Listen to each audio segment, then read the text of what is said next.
Hey everyone, Matt Pisarcik from RazorEmporium. We get a lot of questions about safety razors, but today's video is going to be about straight razors because we get just as many questions about straight razors. Every day we have customers either coming in our lobby or writing into our store through our email and asking questions about how do I pick out my very first straight razor. I've been wanting to make the switch, wanting to make the conversion, maybe you've been using a safety razor for a while and now you want to make the jump to a straight razor. I'm going to give you kind of the down and dirty, some of the basics of picking out a straight razor.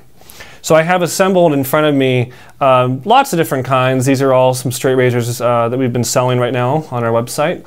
But I just wanted to briefly talk about what makes a good straight razor for your first razor. So just like picking out your first car, you look at things like size and economy and price and value and safety, all these different things when you're picking out your very first car. It's very applicable for straight razors. When you first get a car, you don't often get a lifted 4x4 pickup truck as your first automobile, because it'd be really hard to maneuver and park and get around town.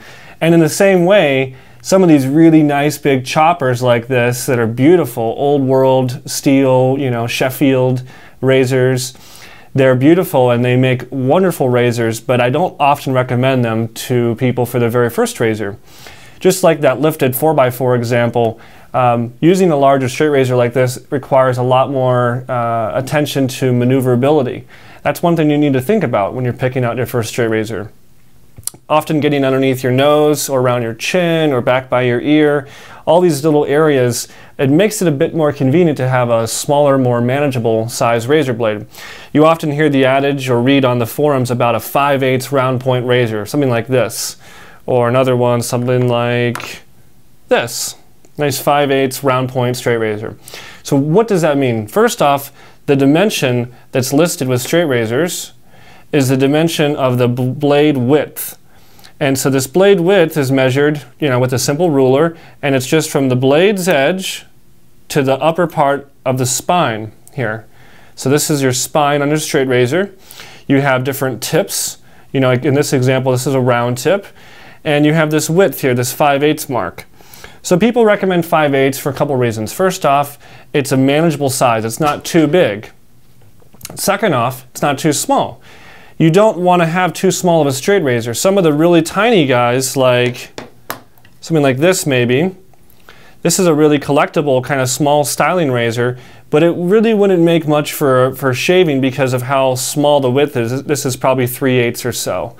And the reason is, when you're using a straight razor and you sharpen it to maintain its edge, you actually take away metal. You slowly take away metal off of the edge and actually at the same time metal off of the spine. And that relationship between the spine's dimension and the blade width is what's called blade geometry. And the more you use it, the more it gets sharpened. It makes it smaller and smaller and also makes it skinnier. And so if you start off with something like 5/8, you have a lot of life to that blade. I get a common question all the time, such as, how long will this 5/8 razor last? Could I pass it down to my kids? The answer is absolutely. I would say that even with regular use, a 5/8 razor could probably last easily 100 years because sharpening it really only takes off very small amounts of metal each time. So that brings us to a couple other things about blade sizes, and that's the tip. So round point is often recommended for beginners, and the reason for that is that it's less likely to catch you. If you're shaving behind your ear, maybe you're trying to get this back part over here, and you're going to go like this, that round point may not catch this back area as easily. It may be a little more forgiving, as we say. Another really popular style of razor, kind of the most other prominent razor style, is what's called a square point or a spike. So that spike point is just right here at the tip. And a lot of people think it's kind of sharp, and it kind of is, of course, it's been sharpened, but it's definitely something that even with just a little bit of practice, you're not going to have to worry about nicking yourself with it. So, yeah, the 5/8 round point is definitely what's recommended, but I would say you could easily also get a spike point and just be a little more careful in the first few shaves and you'll get used to it. Another few common tips that you see out there are what's called a barber's notch. And this is kind of a smaller barber's notch here, but a barber's notch is just a little tiny notch that's been taken out, and a lot of people think that this has something to do with applicability for today's shavers who are shaving themselves, and that's actually not 100% true. The Barbers Notch was used by a barber when he would shave someone else to kind of hold his forefinger and hold the blade like this and kind of do some little touch up and detail work in real close proximity. I guess you could try to use it yourself, but it's really more of just a style. And it's really something you see out of Sheffield, something out of England from the 1870s, 1860s, and it kind of lost out of style at the turn of the century. They didn't really become as popular anymore. The Germans did a lot more of the round points and the square points, and that's who really dominates the 1900s is the Germans. So a couple other styles of point on this subject matter. It's been like this. It looks a lot like a barber's notch, but it's actually considered a Spanish point, and it just kind of flares out to the front. You see a lot of these today. It's definitely a style that's very popular with modern makers as well. A Spanish point kind of flares out there. There are a couple other points and styles. You could, consider a few things like an Irish point. It's pretty similar to a round. This is actually probably closer to like an Irish point where it kind of rounds down and then squares off, versus a true round point that is completely round symmetrically like this, where it's equally round along the spine and along the edge. So these different points, they're really just aesthetics. It's kind of like headlights on your car. It's kind of just one of those things that gives it a little flair, a little style. But definitely for the beginners, I'd recommend a round point, just for ease of getting around some of the tight areas on your jaw or around your nose or around the back of your ear area. So another thing people ask is about the blade width. Could I go bigger than 5/8 for my first razor? Absolutely. But just remember that if you do go bigger, you're going to have a little bit more metal to maneuver. But the counter of that is having a little bit more life in the blade. Since you have a bigger width to start off with, it will last longer over time. It'll be able to be sharpened more and more and be able to have a longer lifespan. Another really popular question we get is about the grind. So as you notice, some of the razors, if you look down the profile of them like this, some of the razors have kind of a scooping out or a hollowing to the blade edge, whereas you get towards the bottom, if you put your two fingers there, you can really feel just how thin that metal is. Versus some of the other razor styles are more like, what's called a wedge or a near wedge, and that just means that it's like a triangle, more like an axe than anything. And so a way you can see if it's a wedge versus a hollow grind is a common thing I do is I take something flat and I put it against both the spine and the edge. If there's any gap showing through, then it's like this, just has a very, very small amount of gap showing through. This is what we call a near wedge. True wedges are actually kind of more scarce. I may have one out here. I think this razor here may be a true wedge or really close to it. Yeah, again, it's really, really close to being a true wedge.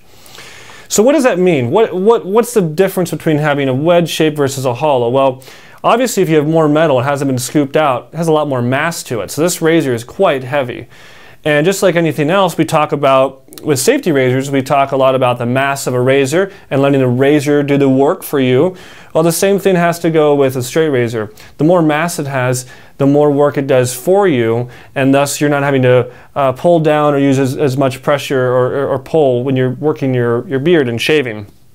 So more mass does make it easier. The trade-off, though, is upkeep on a wedge is much harder. To strop them takes a little bit more time since there's a lot more metal there, and also to sharpen them, usually a lot of the honemeisters out there will build up the edge of a wedge like this, or sorry, the spine I should say. They build up the spine with like electrical tape so that when it's laid flat on a sharpening stone, let's imagine for a second that this box right here is a sharpening stone. If I lay it flat on this, you can see that the points of contact are both the edge and the spine. That's going to mean that if I start, grinding into it and sharpening the edge, it's going to be scratching the face as well. And so to get more of an angle, you can do different layers of electrical tape to help build that up and get a bit more of an edge on there. And so it is a little more upkeep for sharpening and for stropping. So that's the trade-off. That's why towards the about the 1870s, 1880s, you start seeing the English playing around with hollowing, and the Germans really took off and really led the way with hollow grind razors. And that just means that this material started off like a triangle or like a wedge, and it started being scooped out on a grinding wheel on both sides, and it needs to be pretty symmetrical. And so that grinding brings the tip down to this very fine, thin layer of metal that takes an edge much easier than something more like this. And you can just see, just looking down the middle, the profile like that, just how much difference there is in these two razor blades. And so a hollow grind is also what's recommended when someone says what's a good starter razor. They say a 5/8 round point hollow. And so that hollowing is not only going to be a little more comfortable to shave with, it's not going to, it will be a little more keen. It won't have as much mass, but it will move easily through your hair. And it's not going to maybe lop off something. I mean, a lot of people worry about these big choppers and, you know, man, I'm going to cut my ear off with it. Well, it's kind of, you know, it's like a meat chopper. You know, there's a reason why a meat chopper in a restaurant or a kitchen is kind of real big and a lot of mass behind it. And there's a reason why you have also a little paring knife, something a little more detail orientated. And the same thing can be said about straight razors. Having a hollow is a little bit more easy to maneuver. It's kind of like a sports car versus a truck. You can definitely take the corners and turns a little bit easier, so to speak. But it's also going to make it easier to strop when it's against the leather. And then also, again, using this box as an analogy for a sharpening stone, the only 2 points of contact really are your edge and your spine, and thus as you're removing metal, it's not as laborious as it is on a wedge razor. So your Honemeister, or if you're going to try to hone yourself, it'll be a lot easier to upkeep a hollow grind. So those are some things to think about.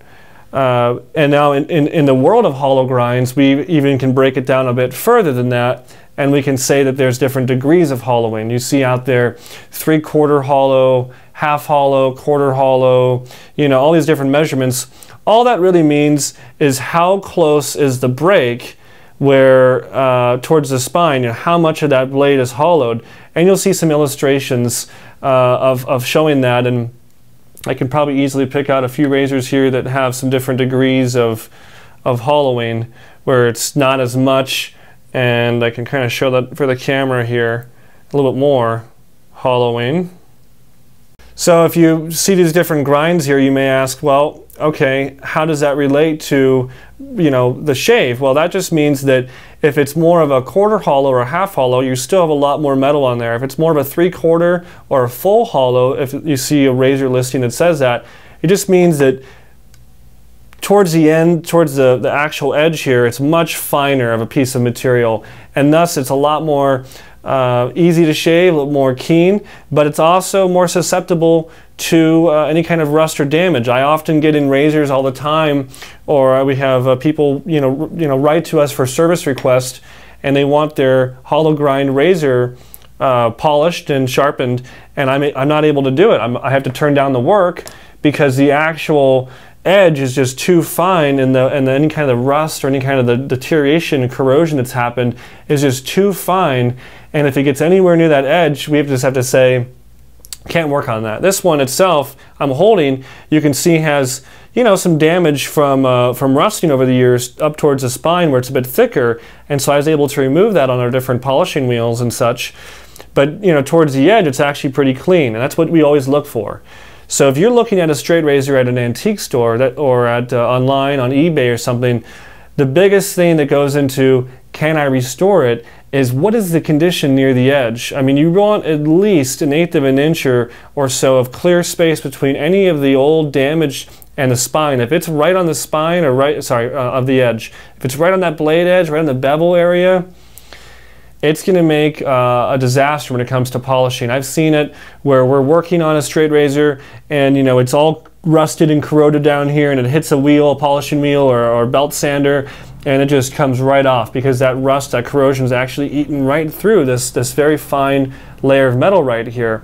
And that's why, you know, a lot of these guys out here today doing restoration work, they like to work on the big choppers like this, a big wedge as we call them, big chopper, because there's so much more material. You can really go ahead and grind and get that whole metal smoothed out again with different sanding and different buffing techniques because you have so much more metal to work with. If it's a hollow grind, it's already been scooped out so much when it was made that it's not always able to be salvaged in the long term. And so today it makes a lot more difficulty to restore that. And that's something to keep in mind as well.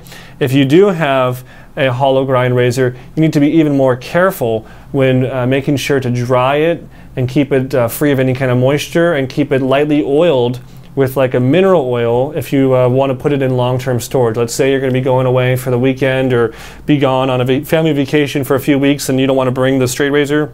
It's recommended that you actually maybe put a little light coating of oil along the blade here, especially towards the edge, so that it doesn't form any kind of light rusting on it. You have to be very careful with these hollow grinds. Not as forgiving. The other big kind of thing to know about straight razors is that I would say 95% of the straight razors out there ever made and on the market today by modern manufacturers are all carbon steel. And carbon steel is more prone to rust and corrosion, but it's also more comfortable. A lot of people like stainless steel. I'm actually a fan of stainless steel razors myself, but they do take a little more work to sharpen. They're not as popular because they do really take a lot of work to get a nice keen edge on them. So that's kind of the basics when it comes to straight razors. I think I've covered a lot of ground here with different tips, different grinds, different sizes. The important thing is to find a razor that not only is comfortable for you, but that you enjoy using, that is beautiful to you, that you like, and that you can want to pass down to the next generation in your family, maybe your son, maybe a grandson, maybe a nephew, someone that will appreciate it and that keeps that family tradition going. It's an honor really to work around razors like this. We had the opportunity to recently get in some really old blades here from the 1700s, and they're just amazing to look at, and you're holding something with this kind of history that can still be used today. And that's why I love razor restoration, because if you really think about it, how many other things in our society today can you touch, can you repurpose that were made 100, 200 years ago? You can't pick up an old car or old horse and buggy or old telephone and still use it, but man, you can get a nice edge back on these and put these back into use, and that's why it's so exciting. That's why I love razors, and that's why I like making these videos for you guys out there. Thanks so much for watching our YouTube channel, and stay tuned for more videos and education, and we'll see you next time.